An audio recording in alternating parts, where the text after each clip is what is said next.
Our whole discussion of nonviolence so far still leaves us with one big question. Sure, nonviolence sounds like a great idea, but how does that work in the real world? As Christians, we're called to do the right thing, regardless of how it works. Nevertheless, because we believe in a good God who created a good world, we would expect that good means would tend to lead towards good results.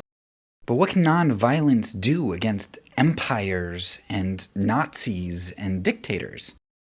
We're going to dig into this question a lot more when we talk about our season on nonviolent action in the real world, but I want to give you an overview of some of the big ideas right now. Gandhi, of course, is probably one of the best examples of nonviolent action that works. With a pinch of salt, he was able to overthrow an empire, and he even got the violent Pashtuns on his side. When you lead to the overthrow of a whole empire and you pacify a violent group of people, that's a pretty big accomplishment. And to do it nonviolently, that's amazing. World War II, we have the wonderful story of La Chambon, where at least 3,500 Jews were saved by a nonviolent community. And we also see that in places like Denmark, there is a huge, huge success rate for saving Jews.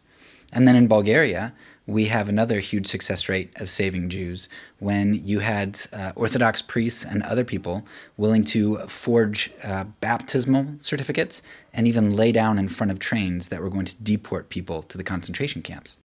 There were dictator overthrows in places like Guatemala, El Salvador, and Iran. To get a lot more stories and a discussion on why there's such a high success rate with nonviolent action, I strongly recommend Erica Chenoweth's book, Why Civil Resistance Works. But essentially, nonviolence is pragmatic for a number of reasons. That's not what makes it right, just because it works a lot of times, but it is important to know that it isn't doing nothing. First, nonviolent action raises awareness and sensibilities, and it builds sensitivity and empathy. Great example of this is the civil rights movement. When young kids started to be fire hosed and had dogs sicked on them, and the nation got to see that, they realized who the bad side really was. Nonviolent action shines light into the darkness and exposes evil. And that's why Gandhi on his Salt March told people, don't even lift your hands and appear that you're going to do violence, because then they'll blame you. And so people walked straight into batons to their heads without defending themselves in the least.